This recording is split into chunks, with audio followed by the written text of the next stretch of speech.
আয়ুষ্মান আর কুসুমের এই ভালোবাসার মাঝে কাঁটা হয়ে দাঁড়িয়ে আছে ছোট ম্যাডাম। হ্যাঁ বন্ধুরা, আপনারা ঠিকই শুনেছেন। কি ঘটতে চলেছে আজকের পর্বে জানতে হলে ভিডিওটি একদম শেষ পর্যন্ত দেখুন। আর ভিডিওটি ভালো লাগলে এক্ষুনি একটি লাইক দিয়ে দিন এবং এই রকম আরও আপডেট পেতে চ্যানেলটি সাবস্ক্রাইব করে পাশে থাকা বেল আইকনটি টিপে দিন। গল্পের শুরুতেই আমরা দেখি আয়ুষ্মান স্নানঘর থেকে বেরিয়ে আসছিল, ঠিক তখনই সেখানে কুসুমকে দেখে সে চমকে যায়। আয়ুষ্মান কিছুটা মেজাজ দেখিয়ে বলে ওঠে, তুমি এখানে কি করছো?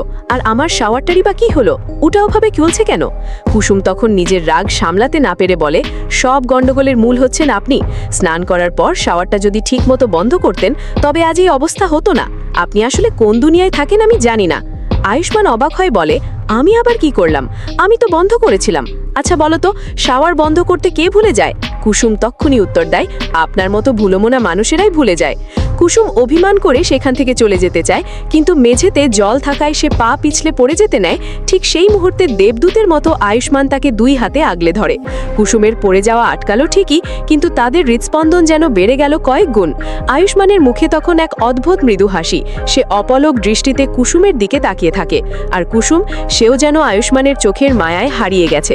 ওপর থেকে শাওয়ারের জল তখন বৃষ্টির মতো তাদের ওপর পড়ছে, ভিজে একাকার দুজনেই। বন্ধুরা, এই দৃশ্যটি কি আপনাদের ভালো লাগছে? যদি ভালো লেগে থাকে তবে কমেন্টে আয়ুষ কুসুম লিখে জানান। আর যারা এখনো সাবস্ক্রাইব করেননি তারা জলদি করে নিন। শাওয়ার আর সেই কৃত্রিম বৃষ্টিতে তারা এক রোমান্টিক আবেশে ডুবে যায়। আয়ুষ্মান খুব আলতো করে কুসুমের মুখ থেকে ভেজা চুলগুলো সরিয়ে দেয়। তাদের এই নৈকট্য যেন অনেক না বলা কথা বলে দিচ্ছিল। আয়ুষ্মান ধীরে ধীরে কুসুমের গালে হাত রাখে এবং তাকে নিবিড়ভাবে জড়িয়ে ধরে।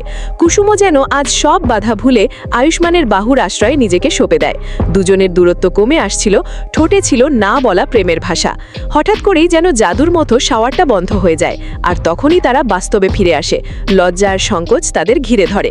কুসুম সেখান থেকে চলে যেতে চাইলে আয়ুষ্মান তার হাত ধরে থামায় এবং একটি সাদা তোয়ালে এনে কুসুমের গায়ে জড়িয়ে দেয়। কিন্তু এই সুন্দর মুহূর্তের আড়ালে বিষাক্ত সাপের মতো ওত পেপেছিল ছোট ম্যাডাম। সে লুকিয়ে তাদের এই সব মুহূর্ত ভিডিও করছিল। তার চোখে ছিল প্রতিহিংসার আগুন। সে বিড়বিড় করে বলছিল, ইয়েস, আমার প্ল্যান সাকসেসফুল।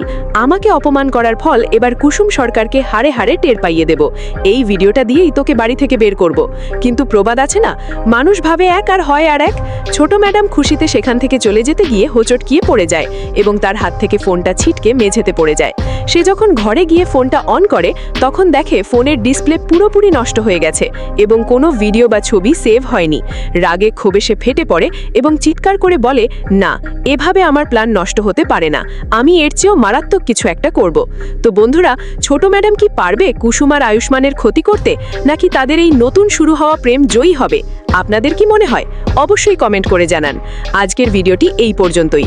যদি এই রিভিউটি আপনাদের ভালো লেগে থাকে তবে শেয়ার করতে ভুলবেন না। দেখা হচ্ছে পরবর্তী ভিডিওতে নতুন কোনো ধামাকা আপডেট নিয়ে। ততক্ষণ ভালো থাকুন, সুস্থ থাকুন। ধন্যবাদ।